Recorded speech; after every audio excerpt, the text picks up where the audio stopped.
उधर छत्तीसगढ़ में सियासी पार्टियां बस्तर पर खास फोकस कर रही हैं और नेता बस्तर का लगातार दौरा कर रहे हैं, लेकिन इन दौरों को लेकर सियासत भी जमकर हो रही है। केंद्रीय राज्य मंत्री विश्वेश्वर टुडू के दौरे पर कांग्रेस ने सवाल उठाए तो बीजेपी ने भी करारा जवाब दिया है।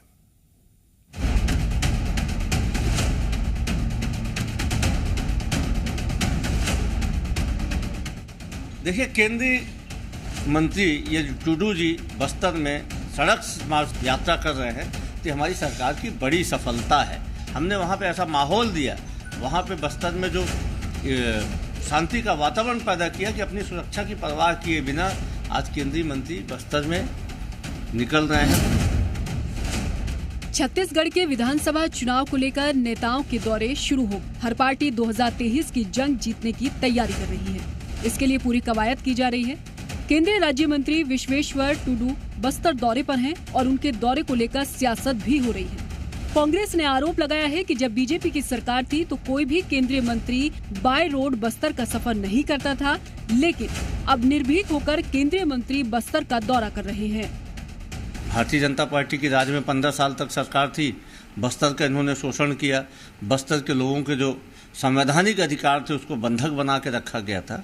आज भी इनके पास अवसर था, केंद्र में इनकी सरकार है, कुछ विशेष पैकेज बस्तर के लिए घोषित करते।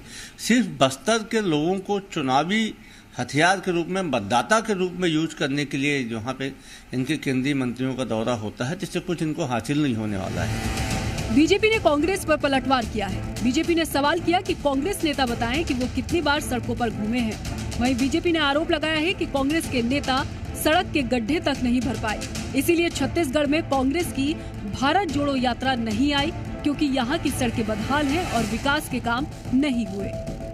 कांग्रेस के नेता ये बताएं कि उनकी सरकार बनने के कितने दिन बाद तक वो सफर नहीं कर पा रहे थे। बीजेपी का शासन गया और कांग्रेस का शासन आ गया। अगले दिन से कांग्रेस के नेता नई नई गाड़ियों में सायरन बजाते हुए घूम रहे हैं। छत्तीसगढ़ को भ्रष्टाचार का गढ़ बना दिया गया है। और जो सौगात देने की बात करती है कांग्रेस की सरकार, तो उसने अपने बजट में ही बताया है ना कि 50,000 करोड़ रुपया केंद्र आज भी देगा।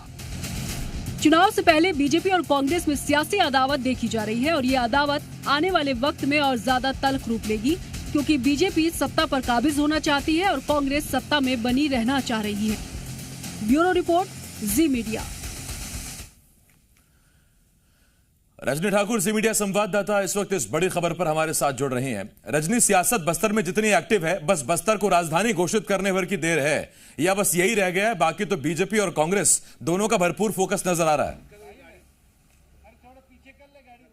बिल्कुल, देखिए आसिफ, बस्तर का मतलब सिर्फ छत्तीसगढ़ का आदिवासी इलाका नहीं है, बल्कि बस्तर का मतलब जो है आदिवासी वोट बैंक भी है और 12 विधानसभा सीटें भी हैं। वो सीटें जहां इस वक्त कांग्रेस का कब्जा है और यही वजह है कि जब भी बस्तर का जिक्र आता है तो बस्तर को लेकर सियासत शुरू हो जाती है। एक बार फिर से इस पर सियासत हो रही है। केंद्रीय मंत्री का दौरा है और इस दौरे को लेकर अपने अपने दावे हैं। केंद्रीय मंत्री जो आ रहे हैं सड़क मार्ग से यात्रा करेंगे, इसको लेकर कांग्रेस ने कहा है कि बीते 4 साल में कांग्रेस ने इतना काम किया है बस्तर में कि अब केंद्रीय मंत्रियों को भी कोई डर नहीं है, वो निडर होकर बस्तर के सफर पर जा सकते हैं। लेकिन भाजपा इस पर ये कह रही है कि 4 साल में कांग्रेस ने ना तो कोई काम किया है, ना विकास बस्तर तक पहुंचा है, यहाँ तक कि सड़क के जो गड्ढे हैं वो भी कांग्रेस नहीं भर पाई है। और भाजपा के नेता तो इसलिए दौरा कर रहे हैं क्योंकि भाजपा के नेताओं को जनता से जुड़कर रहना है, लेकिन कांग्रेस का कोई भी नेता बस्तर क्यों नहीं जाता है? कांग्रेस के सारे नेता एसी में क्यों बैठे रहते हैं? तो ये आरोप प्रत्यारोप चल रहा है और ये जाहिर सी बात है कि चुनावी साल है, फोकस बस्तर पर है और खास फोकस बस्तर पर है।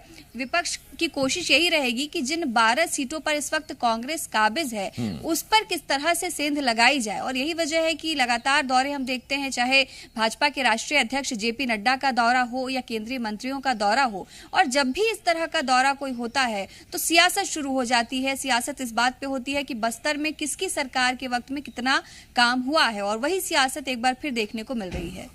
रजनी, अंदर खाने क्या रिपोर्ट है? क्योंकि बीजेपी का फोकस अभी से नहीं है, बीजेपी प्रभारी रही हो, पुरंदेश्वरी या अमित शाह, जेपी नड्डा, एक एक बड़े बड़े बीजेपी नेता बस्तर जा रहे हैं, तो वहां कुछ हालात बदल रहे हैं क्या? क्योंकि 18 में तो एकमात्र दंतेवाड़ा सीट आई थी, उसके बाद अब कुछ हालात बदलते दिख रहे हैं क्या? देखिए किस तरह से हालात बदल रहे हैं और जनता का मन कितना बदल रहा है, बस्तर के आदिवासियों का मन कितना बदल रहा है, ये तो चुनाव के नतीजे ही बताएंगे। लेकिन कोशिश भाजपा की जरूर है, और कोशिश जैसा कि आपने भी कहा आज से नहीं है, बल्कि लगातार ये कोशिशें हैं। बस्तर में ही मंथन भी होते हैं, तमाम जो केंद्रीय नेता आते हैं वो बस्तर जरूर जाते हैं। और अभी जो जानकारी भीतर खाने से निकल कर आ रही है कि आने वाले दिनों में और ज्यादा बस्तर का दौरा हो सकता है और ज्यादा बड़े चेहरे भाजपा के जो है वो बस्तर दौरे पर जा सकते हैं। तो कोशिश तो लगातार की जा रही है फिलहाल कांग्रेस के इस किले में सेंध लगाने की, लेकिन ये कोशिश कितनी सफल होगी ये तो चुनाव के नतीजे ही बताएंगे। काजू बड़ी सेहत के लिए अच्छे होते हैं और बस्तर का तो काजू भी अपने आप में मशहूर है।